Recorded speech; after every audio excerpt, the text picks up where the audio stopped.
Our lesson today is on angle pairs, and the goal is to solve equations to find angle pairs. So what we just learned last unit on equation solving will be applied to some geometry concepts. Let's start with some vocabulary. In our first term is complementary angles. These are two angles whose measure equal 90 degrees. We know it's 90 degrees by that little box right there. Next, we have supplementary angles. Excuse me, these are two angles whose measures equal 180 degrees. We know these are 180 because we've got a straight line. So for some examples, angle 1 is 37 degrees. What is the measure of angle 2? We see that straight line, so we know they are supplementary. So we have angle 1 is 37 plus some unknown measure will equal 180 total. So one-step equation. Subtract 37 from both sides. Leaves us with x equals 100 and 43 degrees.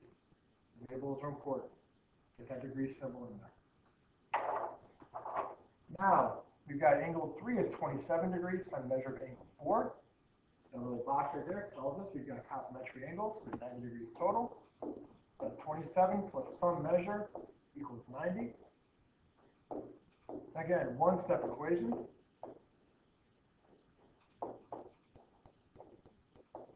$63. Okay. Moving on, vertical angles. This is a pair of opposite angles formed when two lines intersect at a point. They always have the same measure, which means they're congruent. So the vertical angles here are color-coded. We have angle 1 and angle 3.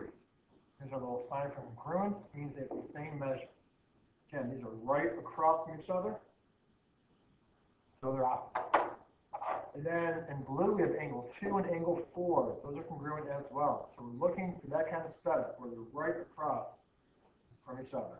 It means they're vertical, which means they are congruent. Next, we have a term called a transversal. It's a line that bisects two or more parallel lines. You may have just seen it briefly before I cover the picture up. If not, you'll see it momentarily.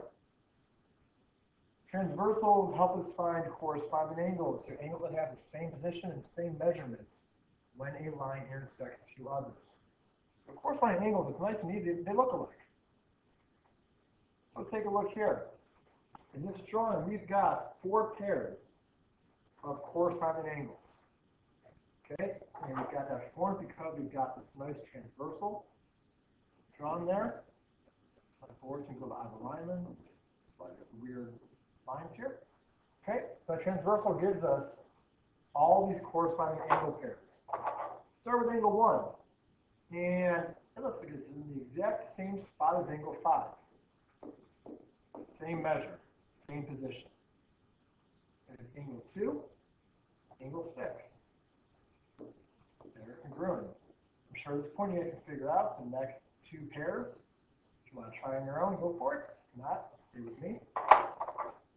Angle 3, same spot as angle 7. And then we have angle 4, same spot as angle 8. Moving forward. So, between vertical angles corresponding and supplementary, we can figure out the measures of all 7 missing angles here. We have to recognize, given that we have 85 degrees right there. Oh, by the way, with these drawings, don't try to use protractors to measure them. A lot of these drawings won't be drawn to scale. Okay, so use the math, use the algebra to help you find it, or the definitions. So a lot of ways to go here.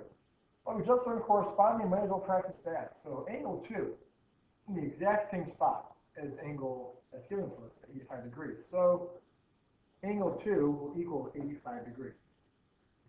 Okay, now I'm going to use my knowledge of vertical angles. I'm going to go in different order. Angle 4 right here, that is vertical with angle 2, which means that they have the same measure, which means 4 is also 85 degrees. And by that same reasoning, angle 6 is vertical to 85 degree angle. So angle 6 is also 85 degrees. Angle 6 also is corresponding to angle 4. A lot of ways to go here. Now, I'm going to think about supplementary angles. And angle 1 and angle 2 are supplementary. So if angle 2 is 85, angle 1 has to be 95 degrees because 85 plus 95 is 180. Angle 5 is vertical to angle 1. Angle 3 corresponds with angle 1. And then angle 7 is vertical from angle 3. We're out of room here. I could use more, but I like staying on.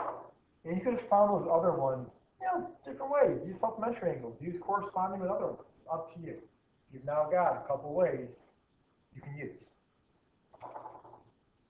Okay, a couple of more definitions that'll help us with those kinds of drawings. We have alternate interior angles. These are angles on opposite sides of a transversal. Very important, opposite sides of the transversal that are on the inside of the parallel lines. They are congruent. So in the diagram, which angles are alternate interiors. So I'm looking inside, and I'm looking at 3, 4, 5, 6.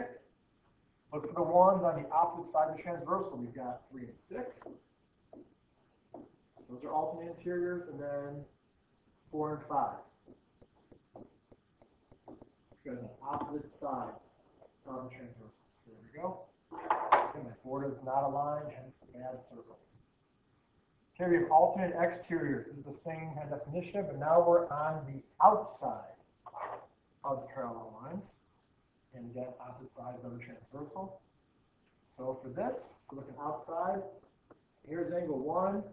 It's opposite side from angle 8, and they're both outside. So those are alternate exteriors, and they are congruent. And angle 7 and angle 2 are both on the outside. And they are opposite side of the transversal. So there we go.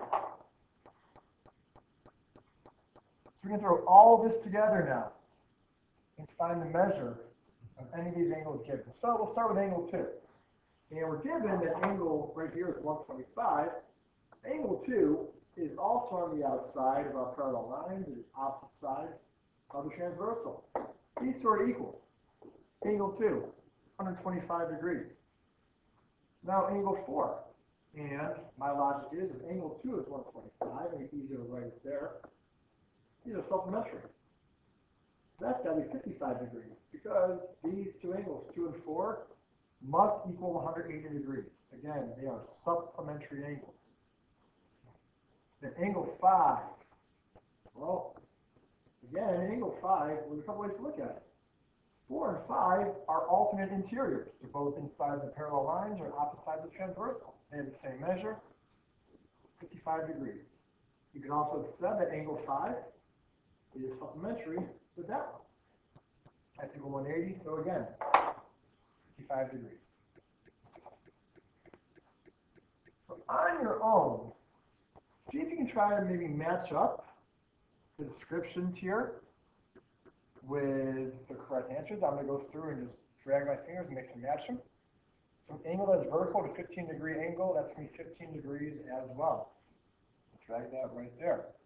Supplement of a 68-degree angle. That means what angle, when added to a 68-degree angle, forms 180 degrees total.